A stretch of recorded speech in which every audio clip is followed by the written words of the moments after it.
김로벨 TV 시청자 여러분 안녕하십니까? 오늘 영상 시작하겠습니다. 우리나라에서 좌파 우파라는 용어를 많이 쓰지요. 그런데 좌파 우파를 나누는 기준은 대부분 잘 모릅니다. 일반 사람들뿐만 아니라 언론이나 학자들도 기준도 모르는 채 그저 좌파 우파라고 하면서 막 떠들어대고 있어요. 또 재밌는 사실은 우파들은 자기들을 우파라고 스스로 말하고 있습니다. 그런데 우리나라 좌파들은 스스로를 좌파라고 당당히 말하지 않습니다. 그래서 오늘은 우파와 좌파라는 용어의 유래와 그것을 구분하는 기준에 대해서 한번 말씀드리도록 하겠습니다. 니들의 개맛을 알아? 잘났어 정말. 오늘은 좀 논쟁적인 문제를 가지고 여러분들하고 한번 같이 생각해 보겠습니다. 간단히 말해 가지고 우리나라에서는 우파 그러면 보수, 또 좌파 하면 진보, 이런 이제 등식을 가지고 얘기하는데 그건 전혀 맞지 않는 얘기다. 그거를 말씀드리겠습니다. 이러한 용어의 혼란이라는 게 굉장히 이제 문제가 많고, 또 하나는 이거는 우리나라 지식계, 그러니까 학계하고 언론계를 포함한 지식계의 무책임성 또는 무지 또는 천박성, 저는 이렇게 과감하게 얘기를 합니다. 이건 완전히 진짜 아무 말 대잔치 하고 있다. 좀 심하게 얘기하면은 정말 이건 무식한 거다. 그거에 대해서 말씀을 드리겠어요. 벌써 나온 지 한 10년 가까이 된 책입니다. 굉장히 두꺼운 책인데 좌우파 사전이라는 책이 있어요. 굉장히 두껍죠. 저자들 공동저자인데 쟁쟁한 분들이 많이 있어요. 그 중에 추천사를 한 사람 중에 하나가 서울대학교 법학전문대학원의 조국 교수입니다. 이 책의 문제가 뭐냐? 좌우파 사전이라 그래 놓고 좌파는 뭐고 우파는 뭐냐에 대한 정의가 없어요. 그들의 주장이 뭐다라는 얘기만 있지 이게 좌파고 이게 우파다. 그래서 뭐 사전을 만들었다. 이게 없어요. 참 정말 저는 천박하다고 전 표현을 합니다. 자, 그러면은 먼저 용어가 어떻게 등장했느냐, 좌파 우파 용어가 어떻게 등장했느냐 하면은 아시다시피 원래는 좌파 우파가 아니라 좌익 우익이었습니다. So the left wing, the right wing 이라고 쓰여지다가 그러다가 윙이 떨어져 나가고 그냥 the left, the right 하면서 이거를 좌파, 우파 이렇게 해서 사용이 됩니다. 아시는 분이 있겠지만 이 용어가 어떻게 나왔냐면 1789년 프랑스 혁명 때 나온 겁니다. 루이 16세가 이제 전쟁을 하도 많이 하니까 세금을 더 걷기 위해서 소위 말해서 삼부회의를 열지 않습니까? 세 개의 계급이죠. 그러면 사제 계급하고 귀족 계급, 평민 계급 이렇게 이제 세 개의 계급 삼부회의를 여는데 문제는 뭐냐면 전쟁을 많이 하고 그러니까 그 세금을 더 걷는 거는 뭐 동의를 할 수밖에 없었겠죠. 그런데 누가 그 세금을 부담하느냐, 그거 가지고 논란이 벌어졌는데 여기서 우리가 평민이라고 하지만은 여기에 주도 세력은 뭐 노동자, 농민도 있겠지만 부르주아입니다. 부르주아들이 가만히 보니까 자기네들이 세금 다 부담하게 생겼죠. 그 사제나 귀족 계급은 세금 뭐 추가로 부담 안 할 것 같고, 그래서 거기에 이제 반대를 하니까 좀 스토리가 좀 있습니다. 반대를 하니까 루이 16세가 그때 그 삼부회의가 어디서 열렸냐면 베르사유 궁에서 열렸습니다. 베르사유 궁은 파리에서 차 또는 기차로 한 50분 내지 1시간 걸리죠. 열렸는데 그러면 우리가 베르사유 궁 하면 뭐 호화롭고 왕이 사는 거기에 각종 시설이 다 있었습니다. 그리고 뭐 수천 명의 귀족이 거기서 살고 이제 그랬죠. 그 안에서 이제 삼부회의가 열린 겁니다. 근데 평민 계급이 반발을 하니까 루이 16세가 그 삼부회의장을 폐쇄시켜 버렸어요. 군대를 동원해 가지고. 그러니까 쫓겨난 거죠. 그러니까 평민 대표들이 나와 가지고 그 옆에 있는 테니스장입니다. 테니스 코트에 모여서 우리는 우리의 의지를 꺾지 않겠다. 이게 그 유명한 테니스 코트의 선언이죠. 그리고 회의장이 봉쇄가 돼버렸으니까 이 사람들이 우린 3부 회의를 거부한다 하면서 소위 국민의회를 결성을 합니다. 이게 불어로는 제가 잘 모르겠고요. 영어로 번역된 거는 National Assembly입니다. 그러니까 이게 우리가 지금 국회라고 그러지 않습니까? 국회라는 그 용어의 어원이 프랑스 혁명 때 그 평민들이 구성한 국민의회에서 나온 겁니다. 그래서 국민의회를 선포하고 회의를 해야 되니까 그 옆에 근처에 있는 생루이 성당으로 옮겨가요. 자리를 이동해서 거기서 이제 평민들끼리 국민의회 회의를 시작하는 겁니다. 참고로 좀 말씀을 드리겠어요. 요 지도가 좀 엉성하긴 하지만은 가보신 분은 알겠지만 이게 이제 베르사유 궁전이죠. 진짜 대단하죠. 가보면 어마어마합니다. 그다음에 여기 역입니다. 역. 그러니까 역에서 내려서 여기로 쭉 걸어가면은 요 앞에 이제 광장 같은 게 있죠. 그럼 아침에 가면은 사람들이 굉장히 많지 않습니까? 그래서 기다려서 표를 사가지고 들어가지고 이제 구경을 하죠. 거기 그 근처에 생루이 지역이 있습니다. 거기 성당이 있어요. 생루이 성당이. 저도 이제 가본 지 굉장히 오래됐는데 여기 이제 들어가가지고 뭐 거울의 방이니 뭐 마리 앙뚜아네트가 그의 침실이니 이제 구경하고 그러면서 제가 안내원한테 여기 테니스 코트가 어디 있습니까 하고 이제 물어봤거든요. 근데 그 안내원도 모르더라고요. 근데 이제 없어졌습니다. 뭐 언제 없앴는지 모르지만은 없어졌어요. 그래서 제가 나오면서 그러면 생루이 성당을 한번 봐야겠다 했는데 루트가 틀려요. 역에 그 베르사유 여기서 나와가지고 여기로 와서 이렇게 걸어와서 타야 되는데 생루이 쪽으로 가려면 이렇게 그 우회전을 해야 됩니다. 근데 여러 명이랑 다 같이 가고 뭐 생루이 성당에 대해서 관심 있는 분이 별로 없어가지고 구경을 못했습니다.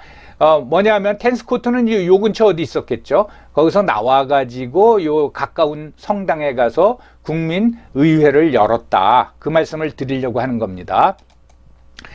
이게 생루이 성당의 내부는 아니지만 일반적인 성당이죠. 성당 내부면 여기 이제 교단이 있고 여기 이제 출입구가 있겠죠. 출입구가 있고 장의자라 그러죠. 대부분 가보면은 긴 의자가 이렇게 왼쪽 가운데 통로를 놔두고 있죠. 그래서 평민 대표들이 모여서 회의를 하는데 귀족과 사제의 일부가 회의를 하고 있는데 문을 열고 들어오는 거예요. 그러니까 놀랬죠. 저 사람들이 왜 일로 들어오나. 근데 자기네들한테 동조하니까 들어왔겠죠. 그분들이 들어오니까 평민 대표들이 그 사제와 귀족들을 이쪽 오른쪽으로 모셨습니다. 우리도 그렇지만 이제 오른쪽을 더 쳐주지 않습니까? 그래서 이제 했어요. 근데 그러다가 평민과 사제 그리고 계속 논의를 하는데 이 사제와 귀족 계급이 국민의회에 참가하는 숫자들도 늘어나고 그러면서 논의를 하다 보니까 의견이 둘로 갈라져요. 갈라지는 게 뭐냐? 첫째는 공화당, 그러니까 공화정을 세우자. 그러니까 왕정을 폐지하고 공화정을 세우자라는 주장하는 사람들하고 뭐 그럴 것까지가 뭐가 있냐? 영국처럼 입헌 군주제로 가자. 왕 그냥 놔두고 권력 뺏어오면 되지 않느냐? 그리고 우리 국민의회가 모든 걸 처리하면 되지 않느냐. 이렇게 이제 온건한 걸로 나눠지죠. 그러니까 계급을 떠나서 공화정을 주장하는 사람들은 왼쪽에 앉고 그 다음에 입헌군주제를 주장하는 사람들은 오른쪽에 앉았습니다. 그래서 이 왼쪽 사람들을 윙이라 그러죠. 양옆을 레프트 윙이라고 부르고 온건한 주장을 하는 사람들을 The Right Wing이라고 부른 겁니다. 그래서 여기서 맨 처음에 좌익과 우익의 기준이라는 거는 그 주장이 급진적이냐, 점진적이냐, 점진적 또는 온건한 거냐, 이렇게 변화의 속도죠. 그래서 급진적이라고 할 적에는 영어로는 radical하다고 그럽니다. 그래서 이 radical하냐, 아니면은 점진적이냐, 이걸로 이제 나눠져서 그거를 좌우로 했습니다. 그런데 어떤 변화가 생기나 하면은 결국은 그 혁명이 1789년에 일어나고 몇 년 있다가 1793년 1월에 루이 16세를 처형을 해버리죠. 그 단두대에 처형을 하지 않습니까? 그래서 여러분 프랑스 그 파리 가보신 분은 알겠지만은 그 단두대 광장이라고 있죠. 아직도 큰 광장이죠. 거기다 기로틴을 설치해 놓고 루이 16세를 처형을 했습니다.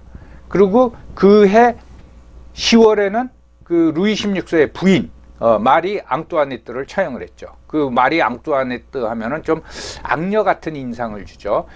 거의 뭐 최대 강국이라고 보면 됩니다. 오스트리아 황제의 동생이죠. 여동생이죠. 근데 죽였어요. 그 뭐 프랑스 혁명이 일어나니까 저 사람들 왜 저래요? 그러니까 뭐 빵이 없어서 빵 달라고 합니다. 그러니까 마리 앙뚜아네트가 빵이 없으면 고기 먹으면 되잖아요라고 말했다고 하는데 그건 뭐 사실이 아니라고 그럽니다. 아무튼 공화제가 등장했으니까 그럼 어떻게 됩니까? 우파라는 건 없어지는 거죠. 그렇지 않습니까?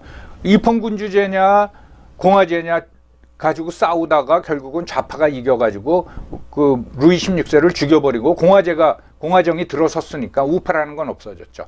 그 다음부터 좌파 우파의 구분은 공화파냐 입헌군주제가 아니라 아주 급진적인 주장을 하면 그건 좌파, 좀 점진적인 주장을 하면은 우파. 이렇게 이제 나눠지게 된 겁니다. 그런데 19세기 후반서부터 사회주의가 등장을 하잖아요. 그리고 또 하나는 볼셰비키 혁명이 1917년에 러시아에서 성공하면서 사회주의가 실질적으로 등장하지 않습니까? 그 과정에서 좌와 우는 뭘로 나눠지냐면 시장 경제를 중심으로 나눠지는 겁니다. 아직도 이게 유효한 겁니다. 그게 무슨 얘기냐면은 시장 친화적인 거, 시장의 자유시장 경제를 계속 유지해야 된다라고 주장하는 사람들은 우파, 아니다, 이건 바꿔야 된다. 그러니까 결국은 바꾸는 방향의 최종 목적지는 어디겠어요? 사유재산을 부인하는 거죠. 공유재산제로 가는 거죠. 공유제로 가는 거죠. 이게 좌파 우파의 구분입니다. 근데 이건 상대적이죠. 20세기 초에 비하면은 지금 한 100년 지난 후에 전 세계 대부분의 나라는 시장 규제적인 요소를 많이 도입을 하지 않습니까? 그러니까 20세기 초에 비하면 지금 21세기 세계의 많은 나라들이 좌파 경향을 띠고 있는 겁니다. 근데 상대적으로 봐서 그거보다도 더 급속하게 시장을 규제해야 된다. 그러면 그게 좌파가 되는 거죠. 다 그러면 설명을 드리겠어요. 자, 이건 우리나라가 아닙니다. 어느 나라에 당이 두 개가 있다고 쳐서 민주당하고 자유당이 있는데, 민주당은 시장을 규제하기 위해서 총 35개의 정책을 내세웠고, 자유당은 시장 규제를 하는 정책을 15개를 내세웠다. 그러면은 상대적으로 봐서 자유당은 우파가 되는 거고 민주당은 좌파가 되는 겁니다. 그런데 민주당 내에도 그룹이 두 개가 A, B가 있어가지고 그룹 A는 규제를 20개를 주장하고 그룹 B는 15개를 주장한다. 그러면 시장 A 그룹이 시장 규제적이고 그거에 비해서 그룹 B는 시장이 덜 규제적이다. 그래서 민주당 내에 전체적으로 보면 민주당은 좌파지만은 여기가 좌파가 되고 여기가 우파가 되는 겁니다. 자유당도 마찬가지죠. 그룹 두 개가 있는데 그룹 C는 규제 10개를 주장하고 그룹 D는 규제 5개를 주장하면은 여기가 덜 규제적이기 때문에 여기는 우파가 되는 거예요. 여기는 좌파가 되는 겁니다. 전체적으로는 민주당이 좌파가 되고 자유당이 우파지만은 그 당 내에서도 그 태도에 따라서 이렇게 나눠지는 거란 말이죠. 이렇게 상대적이라고 말씀드릴 수가 있는 겁니다.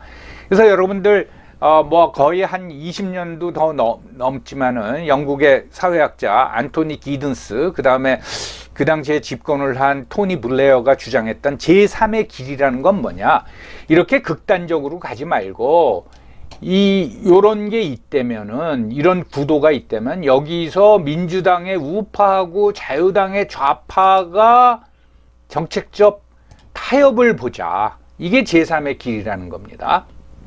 그래서 말씀드렸지만 그러면 이제 좌경화하고 우경화라는 건 뭐냐? 이런 기조 속에서 또는 구도나 기조 속에서 선거를 치르려고 그러면 한 표라도 더 얻어야 되잖아요. 그러면 자유당 입장에서는 정책을 조금 이쪽으로 가져가야 됩니다. 좌측으로. 예. 그 다음에 민주당 입장에서는 정책을 이쪽으로 가져가면 안 되고 이쪽으로 가져가야 되죠. 그러면 이 경우 우파 정당인 자유당이 시장 규제 정책을 조금 더 가져온다. 그러면 그게 좌경화가 되는 겁니다. 예. 그 다음에 민주당은 좀 그 시장 규제 정책을 완화한다. 그러면 그게 이제 우경화가 되는 거죠. 결국은 아까 말씀드렸지만 20세기 초에 비하면 21세기 초의 대부분의 국가는 시장 규제 정책을 많이 도입을 했죠. 그래서 좌경화가 됐다고 볼 수가 있는 겁니다. 그래서 기본적으로 그러면 이게 저게 그 우파 정당이다, 좌파 정당이다. 그러면은 우파 정당은 시장 친화적인 기조를 유지하는 거고, 좌파 정당은 시장 규제적인 정책을 기조를 유지하는 거. 그건 이제 우파 좌파죠. 근데 우리나라는 이런 구분이 없어요. 예. 조금 더 설명을 드리겠습니다. 자, 그럼 우리나라는 좌우라는 용어가 언제 쓰였느냐? 이게 그 일제시대 때 쓰였는데, 그러다가 해방 후에 1946년 1월서부터 좌익우익이라는 용어가 많이 쓰였습니다. 이건 무슨 계기가 됐냐면은 1945년 우리가 잘 알고 있는 한반도 문제를 그 처리를 둘러싼 모스크바 3상 회의가 열렸죠. 미국, 소련, 영국의 외상, 그러니까 외무부 장관들이 모여서 회의를 하면서 한반도의 신탁 통치를 한다라는 걸 결정하지 않았습니까? 그러면서 46년 1월서부터 정초서부터 신탁이냐 반탁이냐 가지고서는 여론이 갈라지죠. 그래서 저게 신탁 통치 찬성, 그걸 이제 찬탁파라 그러죠.